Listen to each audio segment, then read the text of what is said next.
जय माता दी। Welcome to my channel friends. ये ब्लॉग होली को लेकर मैं आई हूँ। छोटी होली बड़ी होली दोनों की पूजा किस तरह से की, किस तरह से त्यौहार को मनाया गया, वो मैं आपके साथ शेयर करूँगी।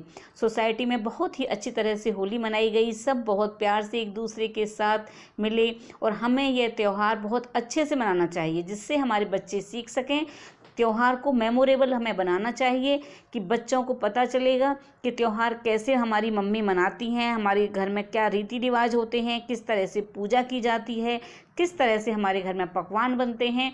तो ये सब चीज़ें मेमोरेबल हो जाती हैं हमारे बच्चों के लिए, जिससे आने वाले समय में हमारे बच्चे अपने त्योहारों को, अपने रीति रिवाजों को बहुत अच्छे से मना सकें। तो चलिए फ्रेंड्स, चैनल को पर अगर आप पहली बार आए हैं तो वीडियो को लाइक कीजिएगा और चैनल को सब्सक्राइब कर लीजिएगा। फ्रेंड्स, ये मैंने जो बनाई है, ये बनाई है गज्जक, और जो सेब बनते हैं बेसन के, गुड़ के, और गुंजिया, नमक पारे, ये सब बहुत सारी मिठाइयाँ बनी थी, त्यौहार पे बनाई जाती हैं। और सब अपने अपने फैमिली के टेस्ट के हिसाब से ही बनाते हैं। तो मैं कुछ भोग लगाती हूँ ठाकुर जी का, तो उसके हिसाब से मिठाइयाँ बना लेती हूँ और पकवान बना लेती हूँ। तो ये मैं आपके साथ शेयर कर रही हूँ। कोई भी त्यौहार होता है वो औरत के इर्द गिर्द ही बनता है, घूमता रहता है, क्योंकि हम लोग अपने त्योहारों को घर की सफाई से लेकर और जो भी हमारे घर में पकवान बनते हैं उनसे लेकर रीति रिवाज और पूजा पाठ, सब औरतों के इर्द गिर्द ही घूमते हैं त्यौहार।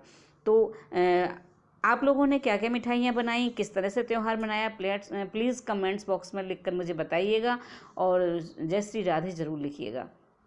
इससे हमें खुशी होती है, अच्छा लगता है कि हमारे जो व्यूअर्स हैं वो अपने हमारी वीडियोस देखते हैं, लाइक करते हैं और अपने त्योहारों को हमारे साथ शेयर करते हैं। तो मैं जिस दिन त्यौहार होता है उस दिन जल्दी उठ जाती हूँ। वैसे मैं जल्दी ही उठती हूँ, लेकिन त्यौहार वाले दिन मैं 4 बजे उठ जाती हूँ और 4:30 बजे तक मैं साफ़ सफाई, नहाना धोना करने के बाद फिर मैं पूजा का काम करती हूँ। तो फ्रेंड्स, जो होली होती है उस पर गोबर के बड़कूले बनाए जाते हैं। आजकल सब कहते हैं गाय के गोबर के, लेकिन पहले तो सब ऐसे ही बना लेते थे। आजकल ज़्यादा बोलते हैं कि भाई गाय के गोबर से ही बनाने चाहिए। मैं बचपन से ही देखती थी, जैसा भी गोबर होता था बड़कूले ज़रूर बनाए जाते थे। लेकिन ये मैंने तो मेड से बनवाए हैं और वहाँ से ही वो बनाकर ले आई थी, मैंने खुद नहीं बनाए थे इस बार। तो ये इसमें जो जो बनाए जाते हैं वो मैं आपके साथ शेयर कर रही हूँ। गोबर से बड़कूले बनाए जाते हैं तो आजकल बाज़ार में भी मिल जाते हैं। ये पूजा में काम आते हैं। जो होली जलाई जाती है उसमें भी डालकर आते हैं, इसकी माला बनती हैं। जो घर में जो होली जलाते हैं, घर में पूजा करने के बाद होली जलाई जाती है तो उसमें भी रखे जाते हैं। पहले तो बहुत बड़ी बड़ी होलियाँ जलाई जाती थी, अब तो सब छोटा छोटा बनाकर पूजा कर लेते हैं, क्योंकि पहले परिवार, जॉइंट परिवार रहते थे, सारा परिवार एक साथ होली मनाता था। अब थोड़ा धीरे धीरे सब कम होता जा रहा है। तो ये बरकुली बनती हैं, इन्हें बरकुले भी कहते हैं। तो ये बहुत डिजाइनों में बनते हैं। इसमें सूरज, चंदा, तलवार, ढाल और बरकुले और बहुत सारी चीज़ें बनाई जाती हैं।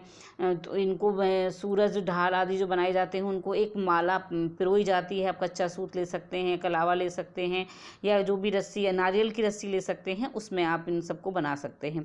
तो ये जो बीच में बनाई गई है ये होलिका माता है, और मुझे नहीं पता था, मैं नहीं बनाती थी, मेड बना कर लाई तो उसने ही मुझे बताया। मैं हमेशा बड़कूले ही बनाती थी, या चंदा, सूरज, पान और ये जब चीज़ें बनती हैं वो बनाई जाती थी। और कुछ लोग इनको हल्दी, गुड़, क्या कहते हैं, वो आटा होता है सूखा, उन सब से टीके लगा करके भी बना सकते हैं। कौड़ियाँ चिपकाते हैं इन पर, और आटे से भी इनको पूर देते हैं, जैसे चौक पूरने की वीडियो में आपने देखा होगा मेरा, तो इस तरह से भी बनाते हैं। और जो होली होती है वो एकादशी से और होलिका वाले दिन तक 5 दिन तक अपने घर के आंगन में चौक पूर कर उस पर होली को फूलों से सजाकर भजन गाए जाते हैं रात के समय। और फिर होली वाले दिन भी उसको इसी तरह से चौक पूर कर बनाई जाती है। उसके ऊपर आप किसी 2 ईंटें रख लें, उसके ऊपर मिट्टी विट्टी डाल करके फिर आप ऐसे होली का जला सकते हैं घर में पूज कर। लेकिन हमारे घर में होली नहीं जलाई जाती है, तो मैं बाहर ही पूज कर आती हूँ। सोसाइटी में होली रखी जाती है काफ़ी बड़ी, वहीं मैं पूज कर आती हूँ और वहीं पर हम ये माला डाल कर आते हैं। और ये माला, एक माला हम अपने घर में भी रखते रखते हैं, जिनके यहाँ बसोड़ा पूजता है, शीतला माता की पूजा के लिए जब जाते हैं तो एक माला वहाँ भी डाल कर आते हैं शीतला माता के पास, और एक माला पूरे साल तक अपने घर में रखते हैं।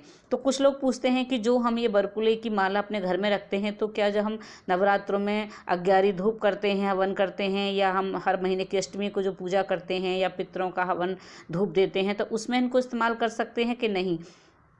तो हाँ, कर लेते हैं। मैं तो कर लेती हूँ, क्योंकि फिर इनको वेस्ट जाएगा तो वो भी पूजा की चीज़ है, पूजा में ही इस्तेमाल हो जाती है, तो मैं कर लेती हूँ। तो ये देखिए, ये मेरे ठाकुर जी का श्रृंगार है। होली वाले दिन इनको नई ड्रेस पहनाई गई थी और फिर इनको श्रृंगार दिया गया था, तो सभी भगवान को श्रृंगार दिया गया है। और ये है चूरमा, और अब हो रही है पितरों की पूजा। तो बड़गुले की माला बनाने के बाद और ये सब काम तैयारी करने के बाद फिर बनाया गया खाना, क्योंकि पितरों की पूजा होती है। पूरा दिन पूजा में ही निकलता है, क्योंकि इसमें पहले मंदिर साफ़ किया, फिर सारे भगवान को स्नान कराया, लड्डू गोपाल सभी भगवानों का श्रृंगार किया। उसके बाद ये खाना बनाया जाता है। इसमें फिर देसी घी की पूड़ियाँ बनती हैं, जिनका चूरमा बनता है, क्योंकि हनुमान जी की धूप होती है होली और दिवाली के दिन। उसके बाद में पितरों की पूजा की जाती है। तो पितरों को, देवताओं की जो पूजा होती है उसमें पितरों को बहुत से लोग पहरामनी देते हैं, यानी कपड़े और पैसे दिए जाते हैं। जो अपने घर के परिवार के बुजुर्ग होते हैं उनको देते हैं, या जहाँ अपने पितरों के थान होते हैं वहाँ पूज कर आते हैं, या फिर आप निकाल कर ऐसे ही सीधा दे सकते हैं। तो और उसके बाद में फिर उस दिन पूर्णिमा होती है, तो पूर्णमासी की भी पूजा, सत्यनारायण भगवान की पूजा भी करती हूँ, मैं व्रत रखती हूँ। और इस तरह से ये बहुत सारी पूजाएं होती हैं होली और दिवाली के दिन। दिवाली अमावस्या की पड़ती है, और लेकिन होली पूर्णिमा की होती है, तो विष्णु भगवान की भी पूजा मैं करती हूँ उस दिन। सत्यनारायण भगवान की पूजा में जो कसार का और पंचामृत का प्रसाद बनता है वो प्रसाद भी बनाती हूँ। और फिर 8 पूड़ियाँ अठावरी की सेकी जाती हैं। तो ये सब देसी घी का खाना बनता है पूजा में। आप चाहें तो कैसे भी बना सकते हैं, रिफाइंड में, तेल में। तो ये देखिए कितने प्यारे लग रहे हैं लड्डू गोपाल। और उसके बाद में जो घर की पितरों की पूजा होने के बाद फिर मैं आई होली पूजने के लिए। हमारी सोसाइटी में ही होली लगाई जाती है और बहुत सुंदर होली लगाई गई थी। तो ये होलिका दहन के लिए बहुत सुंदर होली बनाते हैं। यहीं पर मैंने होली का पूजा किया था। होली जो पूजा होता है ये अहोई माता के व्रत की तरह व्रत होता है अपने पुत्रों के लिए। तो जैसे हम अहोई का व्रत करते हैं वैसे ही हम होली का व्रत करते हैं बच्चों के लिए, अपने बेटा और बेटी के लिए। तो फिर मैं आपको अब दिखाऊंगी कि हम कैसे पूजा करते हैं, हमारे यहाँ पर पूजा में क्या क्या सामान लिया जाता है और किस तरह से पूजा की जाती है। जो भी महिलाएं यहाँ पूजा करके गई हैं वो गुलाल वगैरह भी चढ़ा कर जाती हैं। हमारे यहाँ गुलाल नहीं चढ़ाया जाता है होलिका पर, दहन पर इस तरह से।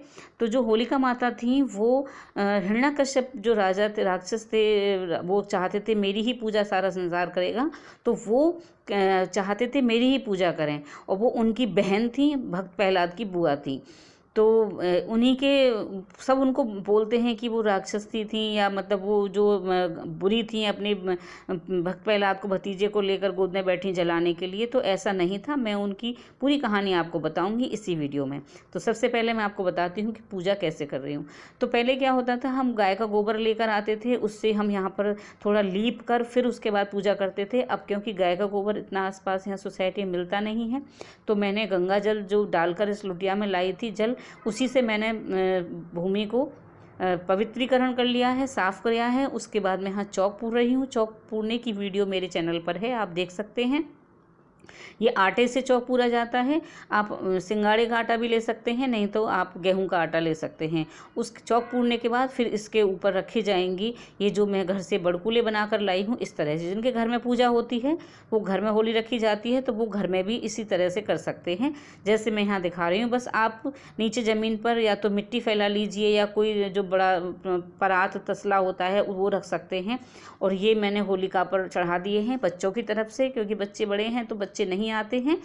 और उसके बाद ये जितना भी मैं वहाँ से लेकर आई थी घर से, वो सारे बड़कूले में यहाँ रख दूँगी। और ये हैं जौ की बाल। तो ये जौ की या गेहूं की बाल होती हैं हरी, अब मार्केट में ऐसी ही मिल रही थी सूखी सूखी सी, तो वैसी ही मैंने मंगाई हैं। उसके बाद हम यहाँ हल्दी चढ़ाएंगे, और इस पर 5 जगह 7 जगह इस तरह से हल्दी के टीके लगाए जाते हैं। थाली में घी और गुड़ है, तो घी, गुड़ और हल्दी से होली पूजी जाती है हमारे यहाँ। कुछ लोग पुए बनाकर लाते हैं। अगर आप दूर कहीं ऐसे रहते हैं और आपके पास सुविधा नहीं है, पूड़ी वगैरह नहीं बना सकते हैं, व्रत कर रहे हैं, बाहर चले गए हैं, कहीं व्रत पड़ रहा है, तो आप बतासे से पूछ सकते हैं, सूखे आटे से पूछ सकते हैं। कहीं कहीं पर जहाँ होली पूजने जाते हैं वहीं पर कुछ लोग बैठे होते हैं, उन्हीं को दे देते हैं वो सारा सामान।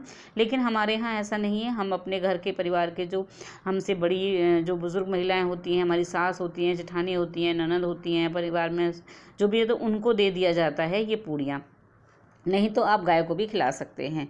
उस पर हमें कुछ दक्षिणा भी रखनी होती है, कच्चा सूत लेना होता है और हमें धूप और दीप के साथ ये पूजा करनी होती है।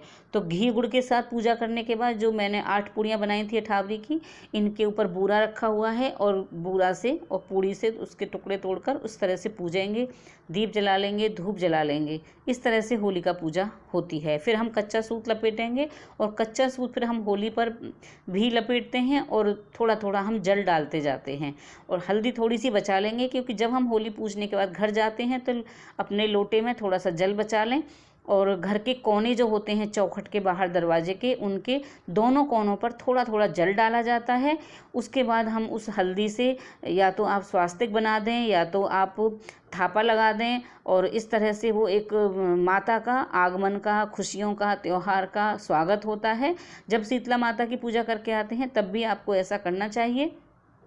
तो मैं आपको ये पूजा करके दिखा रही हूँ कि पूजा कैसे की जाती है। सबके घरों में अलग अलग जैसा रिवाज होता है उसी तरह से पूजा करते हैं। मेरे यहाँ कैसे होती है, मैं पूजा कैसे करती हूँ, मैं वो आपके साथ शेयर कर रही हूँ। तो अब मैं आपको बताती हूँ होलिका माता की कहानी। होलिका माता जो थी वो हिरण्यकश्यप जो थे उनकी बहन थी और वो भगवान की बहुत पूजा करती थी, अग्निदेव भगवान की पूजा करती थी। तो अग्निदेव भगवान ने और ब्रह्मा जी ने प्रसन्न होकर उनको एक ऐसा वस्त्र दिया था कि अगर वो उस वस्त्र को ओढ़ कर अग्नि में बैठेंगी तो वो उनकी रक्षा करेगा और उससे वो जलेंगी नहीं। लेकिन भक्त प्रहलाद जो थे वो भगवान श्री नारायण हरि विष्णु भगवान की बहुत पूजा करते थे और हिरण्यकश्यप उनसे इस बात से जलते थे। वो कहते थे मेरी ही पूजा करो। तो वो अपनी बहन और अपने बेटे से बहुत परेशान थे, क्योंकि वो चाहते थे कि ये मेरी पूजा नहीं करते, वो भगवान को क्यों मानते हैं। तो उन्होंने जो होलिका थी उस दिन उनकी बारात आने वाली थी। वो एक प्रेम करती थी एक राजकुमार से और वो राजकुमार उस दिन उनकी शादी के लिए बारात लेकर आने वाले थे। और जो वो हिरण्यकश्यप थे वो नहीं चाहते थे। तो जो राजकुमार थे उनका नाम एलोजी था और एलोजी उस दिन होलिका से पूजा शादी करने के लिए आने वाले थे।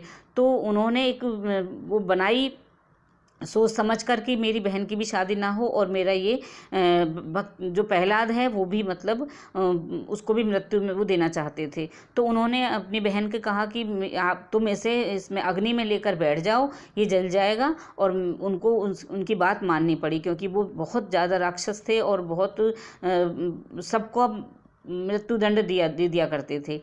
तो होलिका अपने भाई की बात को मान करके अग्नि में बैठ गई थी और उनको पता था कि आज मेरी बारात आएगी। और हिरण्यकश्यप नहीं चाहते थे कि होलिका की शादी इलियास से हो, तो वो चाहते थे कि दोनों ही जल जाएंगे। उनको इतना नहीं पता था कि ऐसा होगा। जब वो उसमें अग्नि में लेकर बैठी तो उनको वो, क्योंकि वो भी भगवान की पूजा करती थी, तो होलिका ने अपना वो वाला वस्त्र जो भगवान ने दिया था, उनको अग्निदेव ने दिया था, वो उन्होंने अपने भतीजे भक्त प्रहलाद को उड़ा दिया। और इस तरह से वो उन्होंने अपने भतीजे के प्राण बचा लिए और खुद अग्नि में जल गई। जब इलियास वहाँ पर एलोजी वहाँ पर जब बारात लेकर पहुँचे तो एलोजी ने देखा कि होलिका ने अपने प्राणों की आहुति दे दी है भक्त प्रहलाद को बचाने के लिए। लेकिन वो उनसे प्रेम करते थे तो इसलिए बैरागी जैसे हो गए, अग्नि में कूदने लगे और वन की तरफ चले गए। तो इसलिए होलिका माता को पूजा जाता है कि हमारे बच्चों की भी रक्षा करें, जैसे भक्त प्रहलाद की रक्षा है कि जैसे तुमने भक्त प्रहलाद की रक्षा करी थी वैसे ही हमारे बच्चों की रक्षा करो, उनको हर कष्ट से बचाओ और हम सदैव उनकी रक्षा करो।